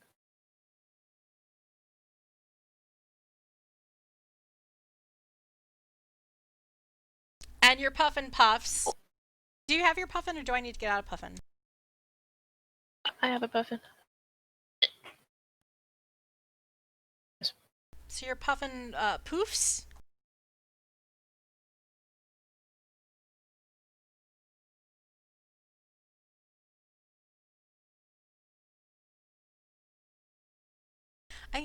What's the range on your puffin? You might have to step forward a square or two if it's only 30 feet. But if it's 60, it's no problem. Initial summoning 60. Cool. Okay. And now, Kymir. Sorry about that. That's okay.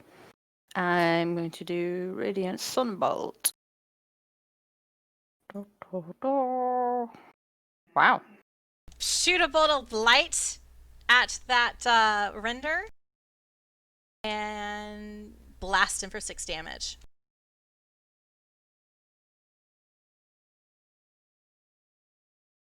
So pew pew pew pew pew. This render has been funked quite a bit.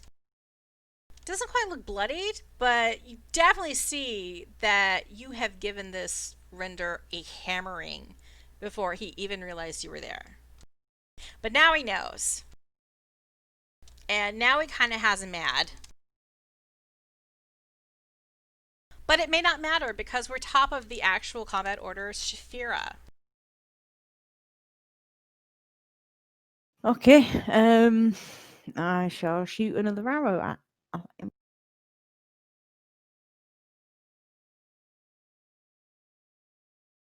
And you hit with a 13. And do 7 damage. This one does not do sneak attack damage, though. Mm-hmm. And that's it. But you think with that second arrow sinking into the side of the flesh render, like the last bit of fleshiness right before his rib cage kind of narrows into a really unnaturally skinny, fiendish waist. He looks bloodied now. You think that's a fair summation of the render's condition. Stiiv. We're gonna pew pew. Well, shingle pew. You pew him with a 17.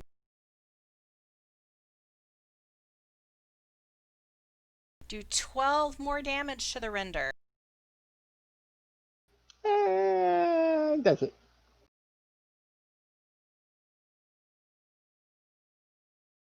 It is now the render's turn. He's mad. He was already mad to begin with, and he just kind of, first you see him kind of like flex and squat a little bit, and he just yells and he's like, "Urgh," gathering up his fury. And then he just runs forward. He hops into the acid pool, doesn't seem to be bothered.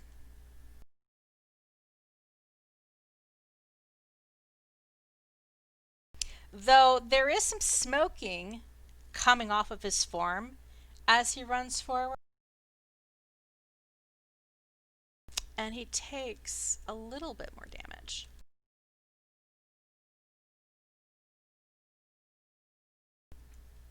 And he runs up to Kymir. And slashes at him. Of course he does.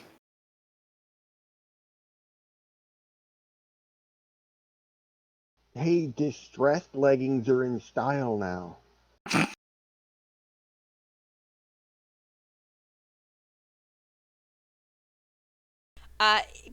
He slashes at Kymir with claws. Hits.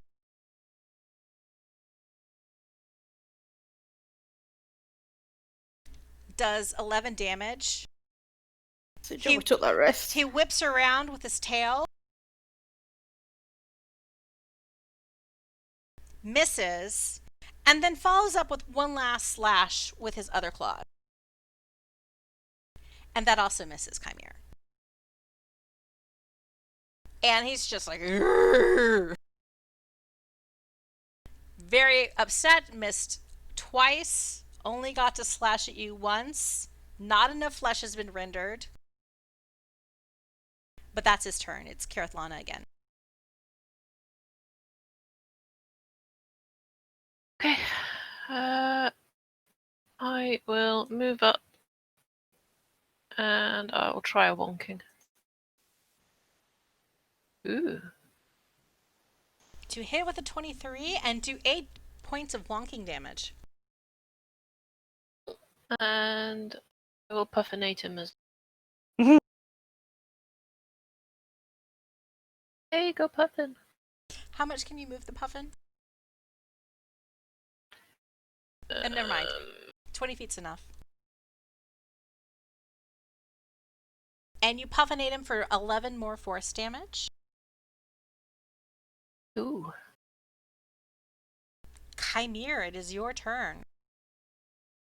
Right, I'm going to punch him. And whilst doing that, I'm going to say, Dave, Dave, Dave. Dave appears.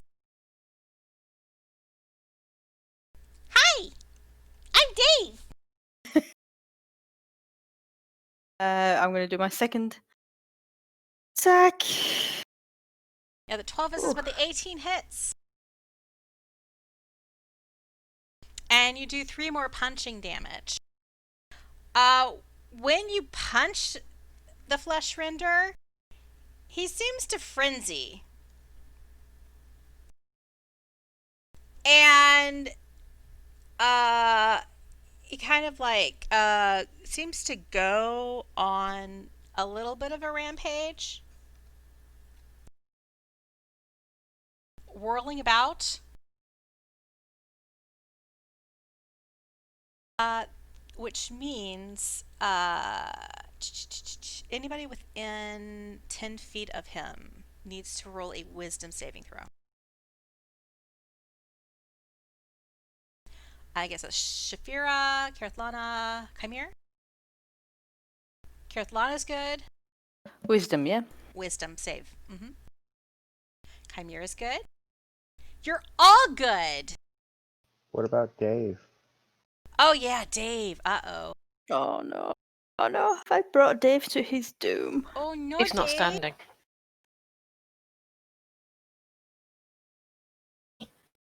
Oh, Dave saves too.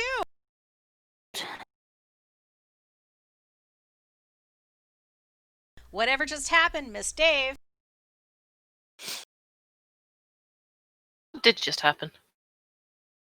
There was a little cast of mass inflict wounds as a layer action.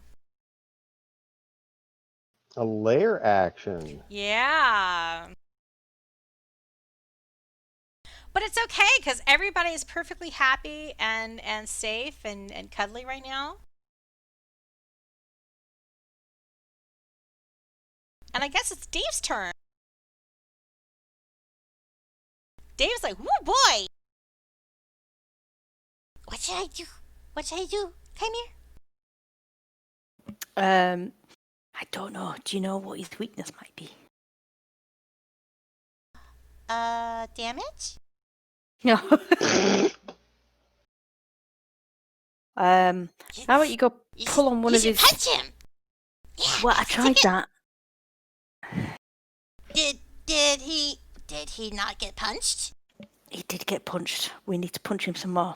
Oh, I will. Well, I can't punch him, but I will try to bite him. I can bite him. Yeah. Okay. What does he taste like? Not good. Don't eat it. Oh, Rendered flesh. Maybe. So Dave flies forward and he tries to bite him, but he misses. I got really excited. I'm helping! And then he kind of poofs out of sight because he's nervous. That's fair. But you hear the flutter of his wings nearby. He's still there. Okay.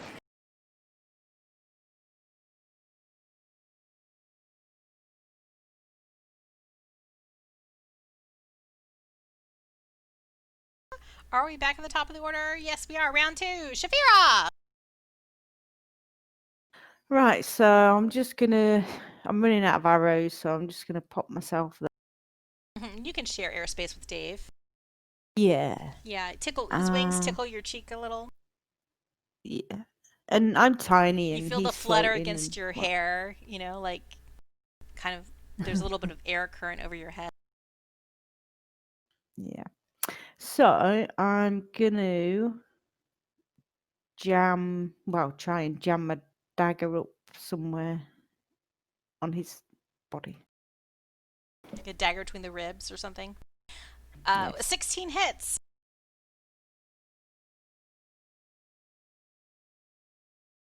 And your dagger lances between the ribs of the flesh render, hitting something vital and very important.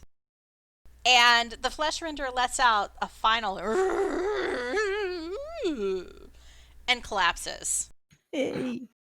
And you dramatic, see his aren't they? little body, or not so little body, his fairly large and gangly body kind of collapses, and you see like the lower part of his limbs, like his calves, where he was wading through the pool of acid, seem to be burnt. Okay. Note to self, don't walk in the acid. Well, I think we kind of got that anyway, to be fair. Well, we know what Shaefira's like, don't we? It's true. Those hips don't lie. Does anyone have a pole? I have a quarterstaff and some spears. Are the spears disposable? Yes, they're them that we picked up from the... Use the blunt, shove the body into the acid. Yeah. Hmm. I am going to do that. Get rid of some Poke the evidence. body. You also have that giant toothbrush. Oh yeah, the giant toothbrush. Yeah, That's like lance sized, or at least a great club size. I use a spear. We They're might, no good for else, so.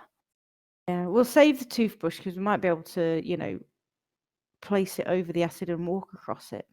It's like, Kerithlana, you look at this toothbrush and you're like, that's the kind of thing you could really wonk something with.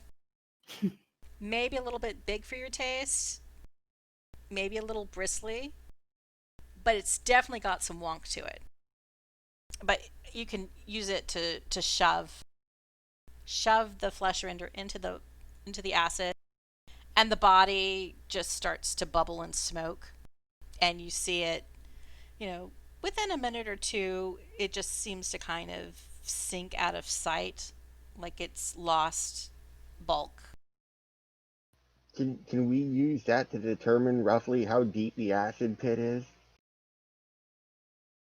The flesh render disappears out of sight. Do I assume that the spear dissolves? Oh, I the think spear. we If you used poke the spear in, it subsides. It's not super deep. Well, I mean, Like the on the flesh flesh render- render, it was less. You'd say like no more than 3 feet.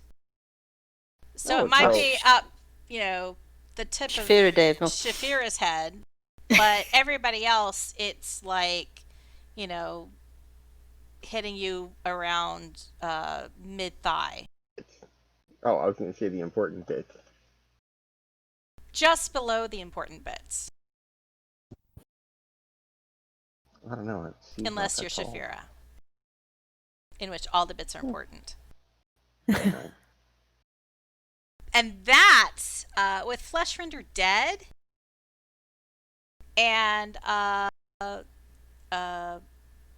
hijinks in Khyber well underway, that's where we'll end this session. Yeah. And an orb in view. Let me unmask.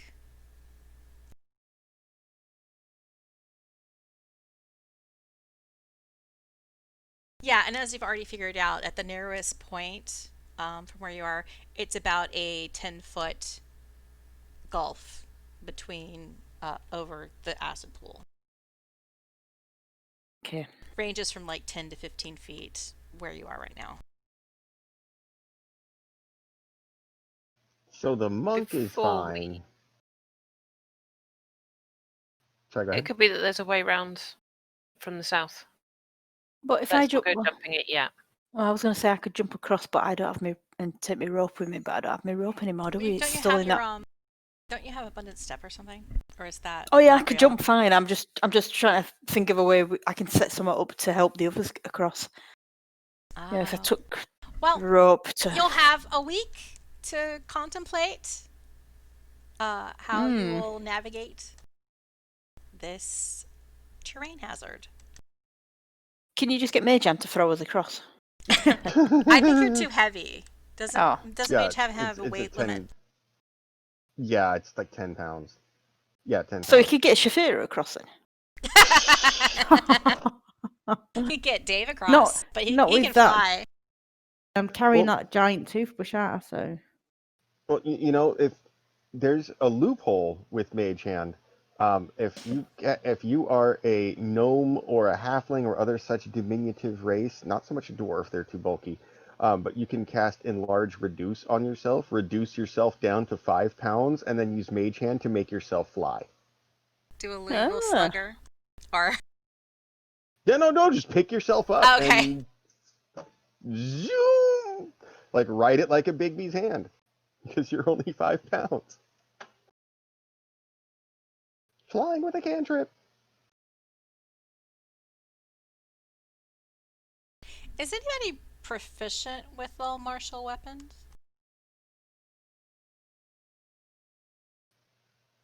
Don't think so. Not all of them. I think we might have some specifics. Like Kerithlana, you have a couple of them, like I'm thinking Warhammer and things stuff, don't like you? great clubs or lances or that kind of thing. Oh no.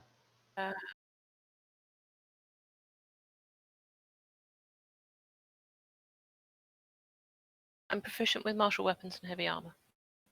Okay. Let me double check something before I say something out of turn.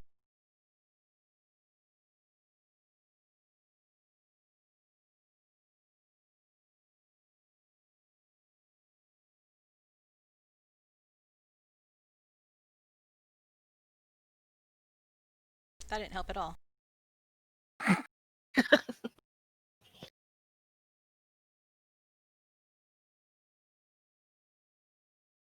Okay, this works. From what you saw of the giant toothbrush, you're like, hey, this thing counts as something that has reach. You did say that. You did suggest that. Okay, so it can definitely the toothbrush is the kind of thing that is at least like 10 feet. Maybe like a 10-foot pole, but like better at mopping floors. And it could potentially wonk something. Or poke severely. Oh, no, Tempest Domain, you do have proficiency with martial weapons. So yeah. That's what I said. Oh, I missed that. I just heard the heavy armor part. My bad. It must have cut out. Yeah, Discord's been a bit off it. Yeah, Okay. my Discord cut out. Whoa, what a surprise. Yeah, because that was the word just before. Well, think about it in superheroes, how many times we cut out at exactly the total. Yeah, exactly what dice you rolled. I think that's where I let it off. I mean, you guys have information. Information. And maybe I will plan more next time. You know. For an unplanned session, nobody died, so yay! Yeah. Well, I never it's all right. planned to kill people. No. To be fair, it's not happened yet. Well, come close. Knock people unconscious.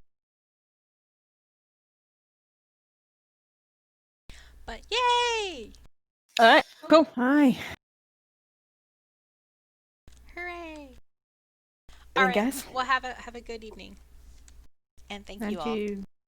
Thank you very much. See you next week. Alrighty, Thanks. bye, Steve. Bye. Saki, bye-bye.